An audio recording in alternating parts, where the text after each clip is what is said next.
گرمیوں کا موسم تھا۔ ایک گاؤں میں زیادہ گرمی ہونے کی وجہ سے لوگ بہت پریشان تھے۔ ہر طرف گرمی کا سما تھا۔ ایک آدمی نے کہا، ارے سورج، کیا کر رہے ہو ہمارے ساتھ؟ ہم سے نہ ہی کام ہو رہا ہے اور نہ ہی ہم سے چلا جا رہا ہے۔ ساتھ کھڑے ہوئے گرمی سے پریشان دوسرے آدمی نے کہا، ہاں تم ٹھیک کہہ رہے ہو، اگرچہ سورج ہمیں روشنی دیتا ہے اور اس سے ہماری فصلیں تیار ہوتی ہیں اور ہمیں بہت سی مشکلات سے بھی نجات دلاتا ہے، لیکن اس طرح یہ ہمیں گرمی بھی تو دیتا ہے اور ہماری مشکلات میں اضافہ بھی کرتا ہے۔ عورتیں بھی دھوپ میں کھڑی کام کر رہی تھی۔ ساتھ کھڑی گرمی سے پریشان ایک عورت نے کہا، ارے سورج، تمہارا دن کو نہ آنا ہی بہتر تھا۔ اگرچہ ہمارے پاس روشنی نہیں ہوگی لیکن ہم چاند کو بلا لیں گے، کم از کم وہ ہمیں تپش تو نہیں دے گا۔ ابھی وہ سب یہی باتیں ہی کر رہے تھے کہ سورج اچانک سے غائب ہو جاتا ہے اور وہاں چاند نکل آتا ہے۔ چاند کے آنے کی وجہ سے گرمی کی شدت میں کمی ہوئی تو لوگ بہت خوش ہوئے۔ وہ سب اپنے اپنے گھروں میں سونے کے لیے واپس چلے گئے۔ صبح 8 بج رہے تھے۔ پہلے کی طرح سب لوگ اٹھے اور کھیتوں میں کام کرنے کے لیے چلے گئے۔ انہوں نے تو اس دن فصلیں بونی تھی، لیکن چاند کی اتنی زیادہ روشنی نہیں تھی کہ وہ لوگ فصلیں کاشت کر سکیں۔ اندھیرے کی وجہ سے لوگ پریشان ہوئے تو ایک آدمی نے کہا، اب ہم کیا کریں گے؟ چاند کی تو اتنی زیادہ روشنی نہیں کہ ہم صحیح طریقے سے فصلیں بو سکیں۔ آخر میں ان سب نے مل کر مشورہ کیا کہ گاؤں کے کسی بزرگ کے پاس جاتے، پوچھتے ہیں کہ ایسا سب کیسے ہو سکتا ہے اور اس کا حل کیا ہے۔ وہ سب مل کے گاؤں کے ایک بزرگ کے پاس گئے۔ ایک آدمی نے کہا، ارے بابا جی، آپ دیکھیں نا، سورج طلوع ہی نہیں ہو رہا، چاند کی روشنی کم ہے اور ہم نے تو فصلیں بونی ہے، اب ہم کیا کریں؟ بابا جی نے جواب دیا، مجھے تو خود کچھ سمجھ نہیں آ رہا، پہلے ایسا کبھی نہیں ہوا، پتہ نہیں اب یہ کیوں اور کیسے ہوا۔ ساتھ کھڑے ایک آدمی نے کہا، بابا جی، ہمیں لگتا ہے کہ یہ ہمارے گناہوں کی سزا ہے، شاید ہم سب پر اس لیے خدا کا کوئی عذاب نازل ہوا ہو۔ بابا جی نے کہا کہ مجھے کچھ ایسا ہی لگتا ہے، ہمیں اللہ سے دعا کرنی چاہیے تاکہ یہ عذاب ٹال جائے اور دوبارہ سورج نکل آئے۔ سب گاؤں والے مل کر دعائیں کرتے رہے لیکن پھر بھی سورج طلوع نہیں ہوا۔ کئی دن گزر گئے، ان کی فصلیں تباہ ہو گئی تھی کیونکہ سورج کی روشنی انہیں نہیں مل رہی تھی۔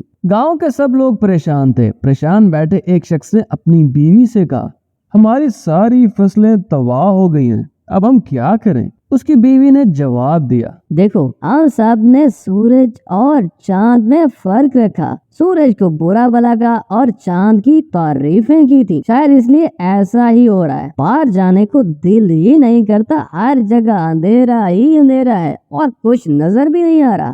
شوہر نے پریشان ہوتے ہوئے جواب دیا، اگر سورج طلوع نہ ہوا تو ہماری ساری زندگی اس اندھیرے میں کیسے گزرے گی؟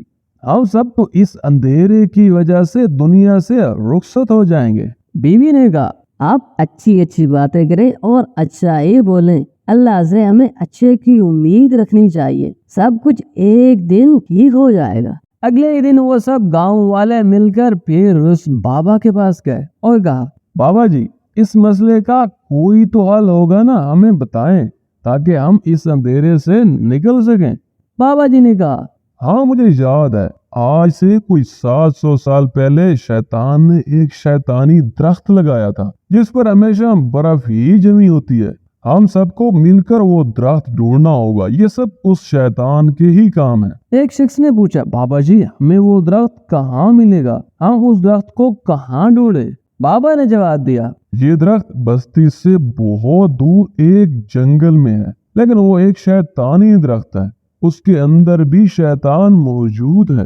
اس شخص نے کہا، بابا جی، اس کا مطلب ہے وہ درخت سب کچھ سن رہا ہے اور وہ بول بھی سکتا ہے اور وہی برے کام کرتا ہوگا۔ بابا جی نے کہا، ہاں، یہ سب اسی شیطان کے ہی کام ہے، وہ چاہتا ہے کہ اس دنیا کا نظام خراب ہی ہو جائے، تم لوگ چپ چاپ جانا۔ اسی مخالف سمت میں ایک درخت ہے، اس درخت کے ساتھ ایک کتاب پڑی ہوگی، اس کتاب کو اٹھانا اور اس کتاب کو جلا دینا، جب تم کتاب کو جلاؤ گے تو وہ درخت خود بخود غائب ہو جائے گا، درخت کے غائب ہونے سے دوبارہ دن اور رات کا سلسلہ شروع ہو جائے گا۔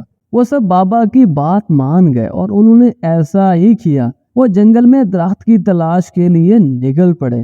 وہ جنگل میں وہی درخت ڈھونڈ رہے تھے کہ انہیں وہ برف والا درخت نظر آیا جس کا ذکر بابا نے ان سے کیا تھا۔ وہ اس درخت کی مخالف سمت میں گئے تو وہاں ایک اور درخت تھا اور اس درخت کے ساتھ ایک کتاب بھی پڑی تھی۔ ان لوگوں نے چپکے سے وہ کتاب اٹھائی اور اسے جلا دیا۔